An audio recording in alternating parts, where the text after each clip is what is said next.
7 ലക്ഷം പേരാണ് അമേരിക്കയിൽ നിന്ന് ട്രംപിന്റെ ബുദ്ധിയില്ലായ്മ കൊണ്ട് അല്ലെങ്കിൽ ട്രംപിന്റെ ചില പൊട്ടം തീരുമാനങ്ങൾ കൊണ്ട് പുറത്താകാൻ പോകുന്നത്. അതിൽ ഇന്ത്യക്കാരുണ്ടാകാം, മറ്റു രാജ്യത്തുള്ളവരുണ്ടാകാം, പല രാജ്യങ്ങളിൽ ഉള്ളവർ ഉണ്ടാകാം, UAE നിന്നുള്ളവരുണ്ടാകാം, ഇന്ത്യയിൽ നിന്നുള്ളവരുണ്ടാകാം, ഈവൻ ചിലപ്പോൾ കേരളത്തിൽ നിന്നുള്ളവർ പോലും അതിൻ്റെ അകത്ത് ഉണ്ടാകാം എന്നുള്ളതാണ് യാഥാർത്ഥ്യം. നമുക്കറിയാം, ട്രംപ് പല തീരുമാനങ്ങളും എടുക്കുന്നത് മണ്ടൻ തീരുമാനങ്ങളാണ്. ഒരു പ്രധാന നേതാവ്, ഒരു രാജ്യത്തിന്റെ രാഷ്ട്ര തലവൻ അല്ലെങ്കിൽ പ്രധാനമന്ത്രി, പ്രസിഡന്റ് എന്നൊക്കെ പറയുന്ന ഉയർന്ന പദവിയിലിരിക്കുന്ന ഒരാൾ എന്താണ് ചെയ്യേണ്ടത്? ആ രാജ്യത്തെ വികസനത്തിന്റെ പാതയിലൂടെ നയിക്കുക, ആ രാജ്യത്തെ ജനങ്ങൾക്ക് വികസനം ഉണ്ടാക്കി കൊടുക്കുക, ആ രാജ്യത്തെ സമാധാനത്തിന്റെയും സ്വാതന്ത്ര്യത്തിന്റെയും വഴിയിലൂടെ സഞ്ചരിപ്പിക്കാൻ ശ്രമിക്കുക. ഇതാണ് ഒരു പ്രധാനമന്ത്രി അല്ലെങ്കിൽ ഒരു രാജ്യത്തിന്റെ ഭരണാധികാരി ചെയ്യേണ്ടത് എന്ന് പറയുന്നത്. പക്ഷേ രണ്ടാം ട്രംപിന്റെ ഭരണകാലം അങ്ങനെയല്ല. തുടക്കം മുതൽ രാജ്യങ്ങളെ തമ്മിൽ ശത്രുക്കളാക്കുന്നു, മുഴുവൻ പൊട്ടത്തരങ്ങൾ കാണിക്കുന്നു. സമാധാനത്തിന് നൊബേൽ സമ്മാനം കിട്ടാനായി അമേരിക്കൻ പ്രസിഡന്റ് ട്രംപ് കാട്ടിക്കൂട്ടുന്ന കാര്യങ്ങളൊക്കെ പുച്ഛത്തോടെയാണ് അമേരിക്കൻ ജനം മാത്രമല്ല ലോകത്തെ മുഴുവൻ ജനങ്ങളും നോക്കിക്കാണുന്നത് എന്നുള്ളതാണ്. നമുക്കറിയാം, അമേരിക്ക എന്ന് പറയുമ്പോൾ ആളുകളുടെ മനസ്സിലുള്ള ചിന്ത അമേരിക്കയിൽ എത്തിക്കഴിഞ്ഞാൽ കോടീശ്വരന്മാരാകാം, സാമ്പത്തികമായി നമുക്ക് മുന്നേറാം. കാരണം ഒരിക്കലും എത്തിപ്പെടാൻ വളരെ ബുദ്ധിമുട്ടുള്ള ഒരു രാജ്യമാണ് അമേരിക്ക എന്ന് പറയുന്നത്. അപ്പോൾ അവിടെ എത്തിക്കഴിഞ്ഞാൽ ജീവിതത്തിൽ ഒരുപാട് മാറ്റങ്ങളൊക്കെ ഉണ്ടാകുമെന്ന്. പക്ഷേ ഇപ്പോൾ അമേരിക്ക പഴയ കൊച്ചിയാണെങ്കിൽ അമേരിക്ക പഴയ അമേരിക്ക അല്ല.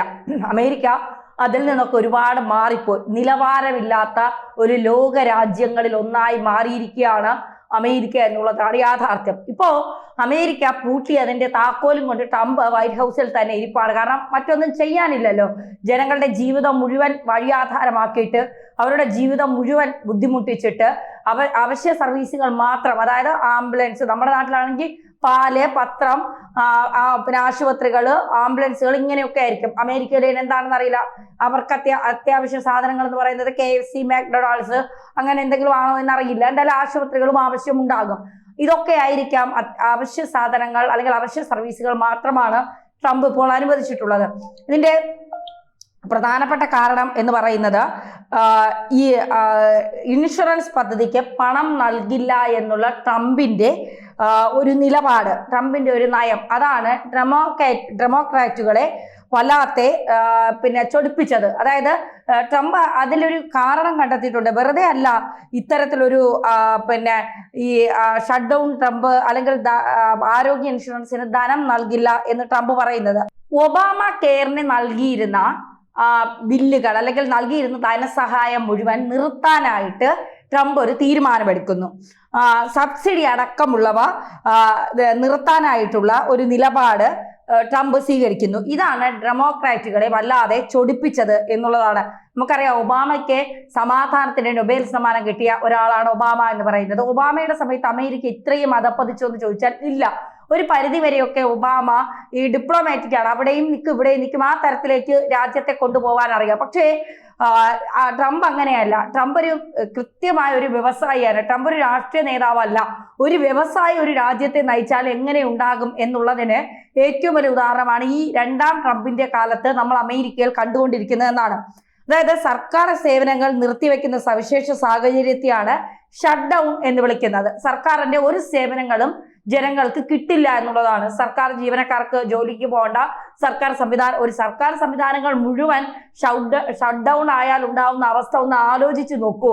ഓരോ ദിവസവും സർക്കാർ ഓഫീസുകളിൽ കയറി ഇറങ്ങുന്ന ആളുകളുടെ എണ്ണം വളരെ കൂടുതലാണ്. അപ്പോൾ സർക്കാർ ഓഫീസുകൾ പൂർണ്ണമായി സ്തംഭിച്ചാലുള്ള ഒരു അവസ്ഥ നമുക്ക് ചിന്തിക്കാൻ കഴിയില്ല എന്നുള്ളതാണ്. 1981 ശേഷം അമേരിക്കയിൽ നിലവിൽ വന്ന 15ാം ഷട്ട് ഡൗൺ ആണ് ഇപ്പോൾ ട്രംപ് നടപ്പാലാക്കിയിരിക്കുന്നത്. 2018-19 ഷട്ട് ഡൗണിൽ 35 ദിവസത്തെ ഭരണസ്തംഭനം ഉണ്ടായിരുന്നു. ഫെഡറൽ സർക്കാരിന്റെ 12 വാർഷിക അപ്രോപ്രിയേഷൻ ബില്ലുകളാണ് വിവിധ വകുപ്പുകളുടെ പ്രവർത്തനത്തിന് ആവശ്യമായ ഫണ്ടിംഗ് ഉറപ്പാക്കുന്നത്. ഇവ കോൺഗ്രസിൽ പാസ്സാകുകയോ പാസ്സാക്കിയ ബിൽ പ്രസിഡന്റ് ഒപ്പിടാതെയോ വന്നാൽ സർക്കാർ സേവനങ്ങൾ തടസ്സപ്പെടും. അതാണ് ഇവിടെ സംഭവിച്ചത്.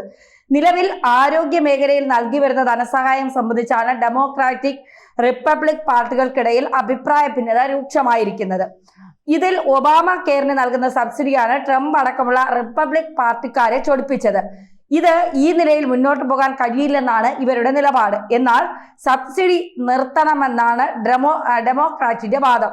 ഈ നിലയിൽ അല്ലെങ്കിൽ സഹകരിക്കില്ലെന്നും അവർ പറയുന്നു. വിഷയത്തിൽ ചർച്ച തുടർന്നാലും സബ്സിഡി ഒഴിവാക്കിക്കൊണ്ടൊരു തീരുമാനത്തോട് സഹകരിക്കാൻ ഡെമോക്രാറ്റ്സ് തയ്യാറാകാനുള്ള സാധ്യത വളരെ വിരളമാണ് എന്നുള്ളതാണ് ഇപ്പോൾ പുറത്തു വരുന്ന വിവരങ്ങളുടെ അടിസ്ഥാനത്തിൽ നിന്ന് മനസ്സിലാക്കാൻ സാധിക്കുന്നത്. അതായത് സർക്കാർ സേവനങ്ങൾ 3-ാം ദിവസമാണ് നിലച്ചത്.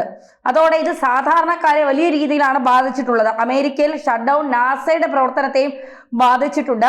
സർക്കാരിന്റെ സഹായത്തോടെ പ്രവർത്തിക്കുന്ന നാസയുടെ പല പ്രവർത്തനങ്ങളും അവർ നിർത്തിവെച്ചു. ബഹിരാകാശ ദൗത്യത്തിലുള്ള പല പ്രവർത്തനങ്ങളും നിർത്തിവെച്ചു എന്നാണ് പറയുന്നത്. ഷട്ട് ഡൗണിനെ തുടർന്ന് അമേരിക്കയിൽ വളരെ ഗുരുതരമായ പ്രതിസന്ധിയാണ് രൂപപ്പെടുന്നത്. അടച്ചുപൂട്ടൽ തുടർന്നാൽ ഇപ്പോൾ 3-ാം ദിവസവും അടച്ചുപൂട്ടലാണ്. അടുത്ത ആഴ്ച മുതൽ അടച്ചുപൂട്ടൽ ഉണ്ട് എന്ന് ട്രംപ് നേരത്തെ തന്നെ വ്യക്തമാക്കിയിരുന്നു. ആ അടച്ചുപൂട്ടൽ ഇങ്ങനെ തുടർന്നാൽ 7.5 ലക്ഷത്തോളം വരുന്ന സർക്കാർ ജീവനക്കാരെ പിരിച്ചുവിടും. ഒന്ന് ആലോചിച്ച് നോക്കൂ.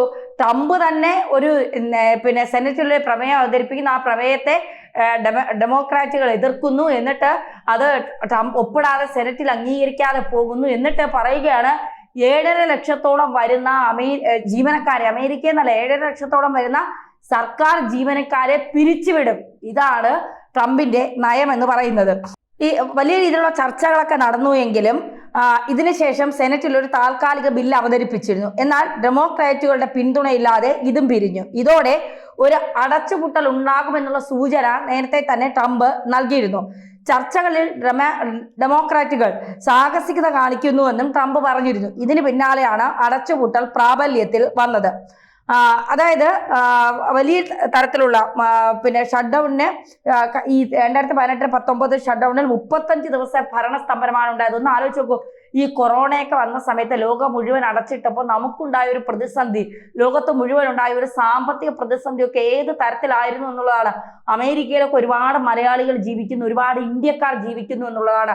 ഈ അടച്ചുപൂട്ടൽ ട്രംപിന്റെ അടച്ചുപൂട്ടൽ എന്ന് പറയുന്നത് ദാർഷ്ട്യക്കാരന് ഏകാധിപതി പോലെയാണ് ട്രംപ് അമേരിക്കയിൽ പെരുമാറുന്നത്. അപ്പോ അത്തരത്തിൽ പെരുമാറുന്ന ഒരു ഭരണാധികാരി അവിടെ ഉള്ളപ്പോൾ ട്രംപിന്റെ ഈ ഒരു രാജ്യത്തിന്റെ വികസനമോ രാജ്യത്തിന്റെ പ്രശ്നങ്ങളോ കാണാതെയുള്ള ഈ അടച്ചുപൂട്ടൽ രാജ്യത്തെ എത്രത്തോളം ബാധിക്കുമെന്നുള്ളതാണ്. ഇങ്ങനെ പോയാൽ ജനങ്ങൾ മുഴുവൻ തെരുവിലിറങ്ങും. കാരണം അവർക്ക് അവരുടെ കാര്യങ്ങൾ നടന്നില്ല എങ്കിൽ, അവരുടെ പ്രശ്നങ്ങൾ പരിഹരിച്ച് ഷട്ട് ഡൗൺ നിർത്തലാക്കിയില്ല എങ്കിൽ, അല്ലെങ്കിൽ അത് തുടർന്ന് പോയാൽ ജീവിതത്തെ തന്നെ വലിയ രീതിയിൽ ബാധിക്കുമെന്നുള്ളതാണ്. ഇപ്പൊ തന്നെ ട്രംപിന്റെ പല തീരുമാനങ്ങളും അമേരിക്കയിലെ ജനങ്ങളെ വലിയ രീതിയിൽ അസ്വസ്ഥരാക്കുന്നുണ്ട്. അവർ മുഴുവൻ വലിയ രീതിയിൽ അതൃപ്തരാണ്. ആ അതൃപ്തി എല്ലാം കൂടി അവർ ആ രാജ്യത്ത് കാണിച്ചാൽ, എല്ലാവരും കൂടി തെരുവിലിറങ്ങിയാൽ പിടിച്ചു നിൽക്കാൻ ട്രംപിന് കഴിയുമോ? ട്രംപിനെ പച്ചയ്ക്ക് കത്തിക്കും അമേരിക്കൻ ജനത എന്നുള്ളതാണ്.